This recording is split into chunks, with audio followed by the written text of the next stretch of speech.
푸틴의 자존심. 유럽에서 가장 긴 교량인 크림대교. 크림대교는 러시아 크림공화국 동부 케르치 반도의 동부와 러시아 크라스노다르 지방의 서부 타만 반도를 잇는 다리입니다. 케르치 해협 위에 건설되어 케르치 대교라고도 불리며 복선 철도교와 왕복 4차선 도로교로 이루어져 있는데 철도교가 18.1km, 도로교 16.9km입니다. 케르치 해협에 크림 대교를 건설한 것은 나치 독일로, 히틀러는 크림 반도의 전략적 가치를 높이 평가해 크림 반도를 요새화하고 러시아 남부 카카스 유전지대를 장악하기 위해서였습니다. 크림 반도와 카카스를 잇는 케르치 해협 위에 교량이 있어야 했죠. 1943년 히틀러는 기어이 케르치 해협 상공을 가로지르는 로프를 가설하고 삭도를 설치하여 교량 건설의 기반을 마련하였고, 케르치 해협이 얼어붙는 겨울을 틈타 6개월 안에 교량을 건설하려 하였지만 소련군이 진주하는 바람에 공정 30% 만에 중단되었습니다. 소련군이 이용할까 두려운 나머지 스스로 폭파하려 하였지만 미수에 그쳤고, 2차 대전 이후 소련이 이 지역을 회복하고 다리 건설을 마저 완성하였으나 이후 빙산 때문에 파손된 뒤 안전을 우려해 폭파 해체했다고 합니다. 그러나 2014년 크림 위기가 터지면서 사태는 급변했습니다.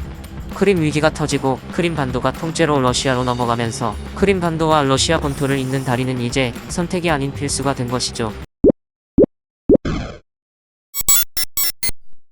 2014년 크림 위기가 터진 그해 3월, 결국 크림 자치공화국이 우크라이나로부터 독립을 선언하고 곧바로 러시아 연방에 가입을 청하자 러시아 정부에서 즉각 승인하면서 크림 반도 전체가 러시아의 영토가 되었습니다. 크림 반도가 러시아 땅이 되면서 크림 반도는 월경지가 되었고, 영토 존립을 우려한 푸틴 러시아 대통령은 즉각 케르치 해협을 가로지는 다리를 건설할 것이라고 발표했습니다. 크림 대교는 2015년 5월 착공하였고 2015년 10월에 건설을 위한 임시교량이 세워졌으며 2018년 5월 15일 도로교가 개통되었습니다. 개통 행사에서 블라디미르 푸틴 러시아 대통령은 직접 덤프트럭을 몰고 다리를 건너가는 퍼포먼스를 펼쳐 화제가 되었고, 철도교는 2019년에 개통되었습니다. 2022년 10월 8일 러시아의 크림 대교에 붕괴 사고가 일어났는데 오전 8시경 폭발음과 함께 화재가 목격되었다고 합니다. 사건 초기 크림 공화국 당국에 따르면 연료를 싣고 가던 화물열차에서 발생한 화재라고 했지만 이후 CCTV를 통해 다리가 갑자기 폭발하면서 붕괴하는 영상이 공개되었고, 단순 화재에서 그친 게 아니라 대교, 정확히는 도로교의 일부가 무너진 것이 확인되었습니다. 10월 12일 러시아 연방보안국이 용의자로 러시아인 5명과 우크라이나, 아르메니아인 등 총 8명을 체포했습니다. FSB가 밝힌 조사 결과에 따르면 폭발물은 8월 초 우크라이나 남부 오데사항을 출항해 불가리아와 조지아를 거친 뒤 육로로 아르메니아를 지나 러시아로 들어왔고, 크림 대교로 출발하기 전 마지막 경유지인 러시아 남부 크로스노다르에 도착했으며 이 과정 전부를 우크라이나 비밀 요원들이 조직하고 조율했다고 FSB는 밝혔습니다. 폭발물은 22,000kg 상당의 건설용 플라스틱 필름롤 22개로 위장한 것으로 파악되었습니다. 2022년 10월 10일 키이우 타라스 세브첸코 대학 근처에 러시아군의 미사일 공습이 가해졌습니다. 푸틴 대통령은 이 공격이 크림 대교 붕괴 사건에 대한 보복 공격임을 발표하였습니다. 이 공격으로 삼성전자 R&D 센터가 피해를 입었는데 다행히 빌딩의 소유주는 삼성전자가 아니고 삼성전자 직원들은 전쟁 발발 후 퇴소한 상태였다고 합니다.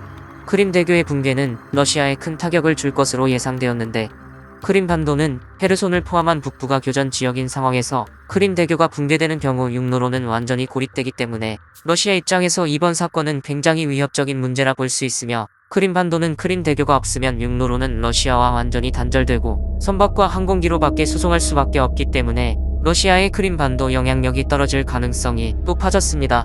간단하게 크림 대교가 무너지면 보급에 차질이 생길 것이며 이에 남부전선에 큰 악영향을 끼칠 것입니다. 크림 대교의 붕괴는 상징적인 의미도 있습니다. 크림 대교가 개통되었을 당시 러시아의 블라디미르 푸틴이 개통식에 참여해 다리를 건너갔고, 우크라이나는 이에 강력히 항의했습니다. 이걸 파괴했다는 건 우크라이나가 어떻게든 크림 반도를 되찾겠다는 의지를 보여준 것이기도 합니다. 우크라이나 대통령실 고문 미하일로 포돌리아크는 트위터에 다음과 같은 트윗을 남겼습니다. 크림 대교는 시작이다. 불법적인 모든 것은 파괴되어야 하며 훔쳐진 모든 것은 우크라이나에 돌아와야 하며 러시아에 점령당한 모든 것들은 해방되어야 한다. 포돌리아크의 트윗에 이어서 우크라이나 국방부 공식 트위터에서 다음과 같은 트윗을 남겼습니다.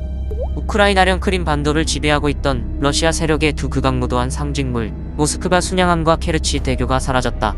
다음 차례는 뭘까, 러시아 놈들아. 2023년 7월 17일에도 크림 대교에서 폭발이 일어났는데 러시아는 서방 지원을 받은 우크라이나 특수부대의 수중 드론 공격이었다며 테러 행위로 규정했습니다. 민간 용병 기업 바그너그룹의 무장반란 사태 등으로 러시아가 내부 혼란을 겪는 와중에 우크라이나가 블라디미르 푸틴 러시아 대통령의 자존심인 크림대교 공격을 감행한 게 아니냐는 분석이 나옵니다. 푸틴에게 크림대교는 주요 보급로 이상의 상징적인 것입니다. 크림대교 파괴는 러시아군 보급에 장애를 줄 뿐만 아니라 푸틴의 위신에 또 한 번의 타격을 안겼습니다. 오늘 준비한 똑똑한 계란씨 영상이 유익하셨다면 똑똑한 계란씨 유튜브 채널 구독과 좋아요 부탁드립니다. 꼭 이용!